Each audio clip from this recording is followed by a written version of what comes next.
Welcome back, everybody! It is I, Tony, and welcome back to more TTBurger Remastered game reviews. We are continuing my Tekken franchise review here, Remastered, and this is episode 3 of my Remastered game reviews, part 5 of 10. Yep, the big 10 parts coming up here, and we have a lot to talk about here. And before I get started here, I want to give shoutouts once again to my friends CC Gamer 88, JJ Brother 88, JJ Jaguar 89, and MM the Man 89, as they're all fans of the Tekken franchise. So this is for you guys, and I hope you guys enjoy and hope you're all doing well. And we have a lot to talk about here as we talk about the next true sequel to Tekken 3 on the PlayStation 2. But before we get started here, here's a nice fresh grilled TTBurger recap to show you all what you missed as I took a look at Tekken Tag Tournament on the PlayStation 2 and gave it a 9.5 out of 10 because there was no story, and the endings were not very good, and there was some problems I had with the game that prevented it from being perfect. So it's still definitely worth owning because it was showed that Tekken was coming to the next gen consoles and it was going to be better than ever. And it definitely showed that Tekken was still hot and fresh and still looking good and running well to this day, definitely. So if you can find Tekken Tag Tournament on the PlayStation Edition 2, I just recommend you picking up because it's definitely worth owning in your collection for sure of fighting games and PlayStation 2 games. But now we're going to take a look at the first main Tekken game in the main storyline on the PlayStation 2. We had Tekken Tag Tournament, but that was a spin-off and stuff, like a compilation game. And this is the first true sequel to Tekken 3. And we got it right here.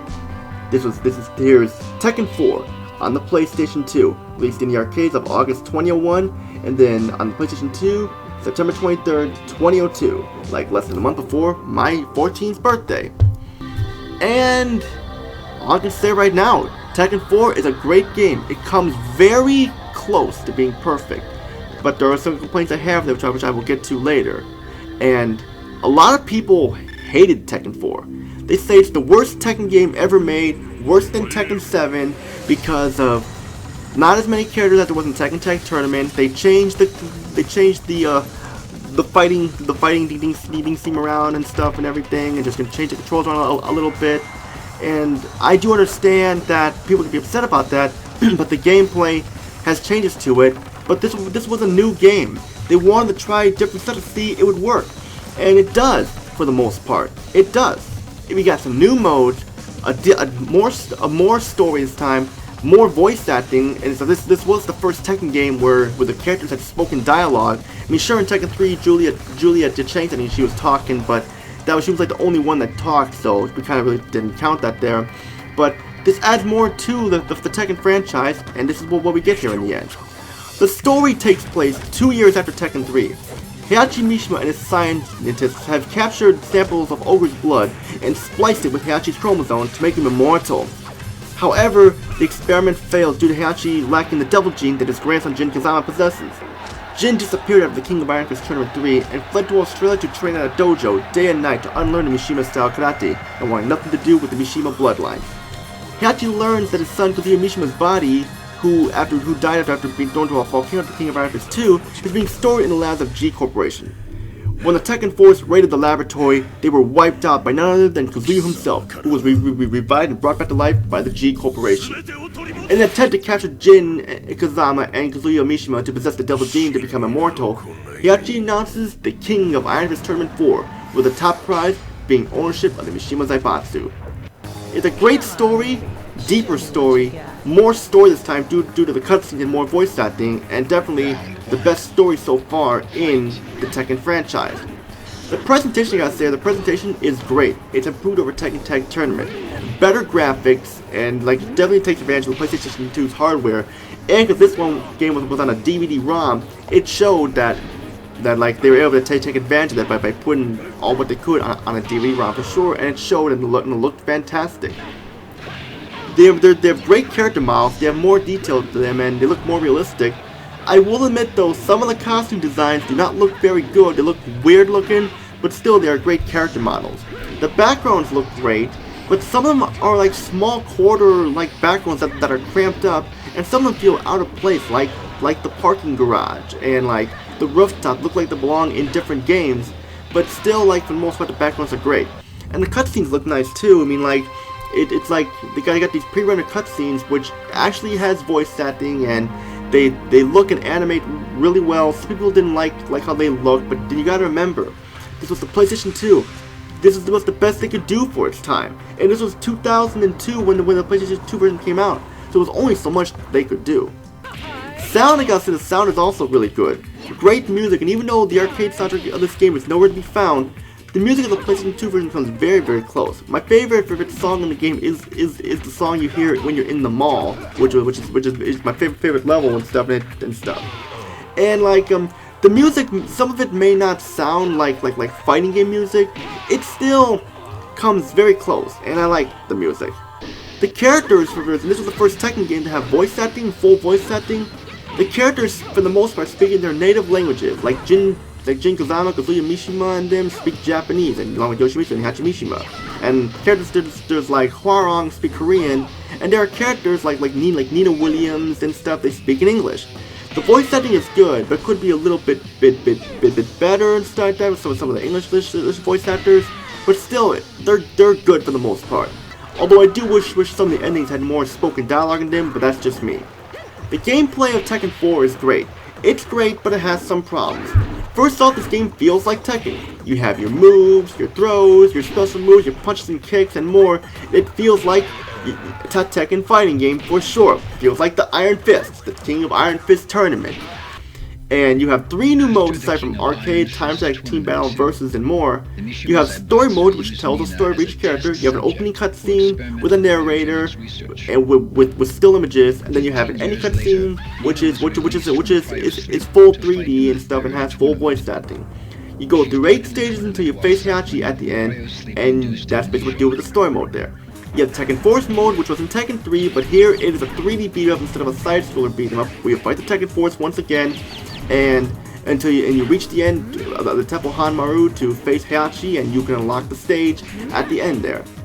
I like Tekken Force mode in this game better because the controls are better, and I just feel like I played better in this game, is what I'm trying to say there. We have training mode, which is different from practice mode because you get lessons on how to master certain moves, and it's cool that you have a practice and training mode, and a lot of modes to keep you entertained there. You have 20 characters in this game, like Nina Williams, Paul Phoenix, Martial Law, Yoshimitsu, King 2, Ling Xiaoyu, Julia Cheng, Jin Kazama, Kazuya Mishima, Li Chalan, and more. Tekken 4 also introduces us some new characters here, like Christy Monteiro, who is a capoeira fighter from Brazil, like Eddie Gordo from Tekken 3, who pretty much trained her to become a capoeira fighter. You have Steve Fox, who is a boxer from Britain, who basically just has punches and no kicks like a boxer. He boxes his way through the matches. You have Craig Murdoch, who's a Valley Tudo fighter, like wrestler from Australia. And you have Combat, who is like Mokujin, who can mimic other fighters' moves and such, except for Combat is a robot, not a 1,000-year-old oak tree. And you have Violet, who is Li Chalan in disguise, and Miharu Hirano, who's a friend of Xiaoyu, with the same moves as her and stuff, which still, these two are like kind of new characters, but still I'm adding them because like, never seen Violet in Tekken before, or Miharu Hirano before, so just add them there. And the controls are very smooth, and the opponent AI is good. Like, they're not as balanced as they were in like Tekken 3, but they're still balanced enough to make them good opponent AIs, we're trying to say there. And you have a lot of characters here, and a lot of modes and stuff, but now we gotta talk about the bads here, and there are some bads and stuff. First off, there's barely any unlockables in this game aside from characters and stages.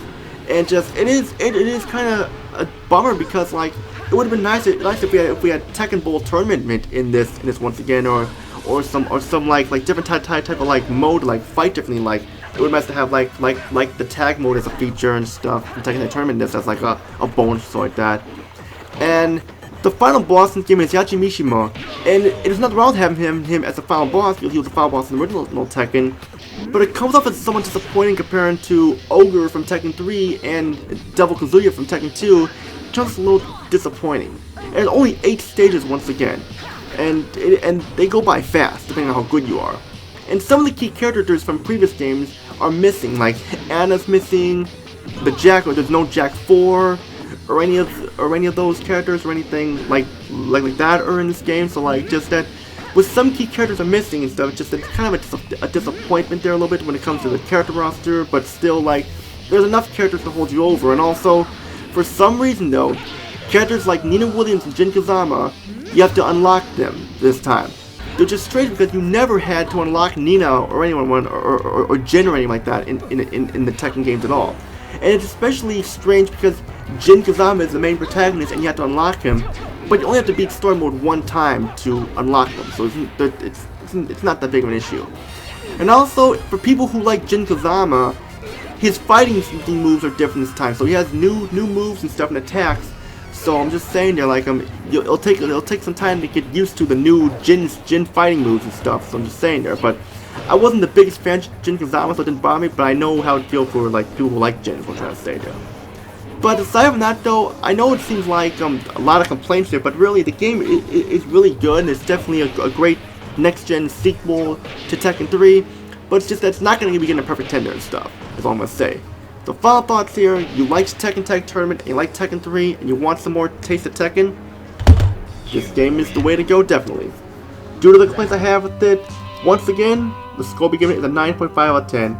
Best score to give it because it's still a great game, just it could be a little light on content and not many unlockables and stuff, but still it's worth owning, definitely.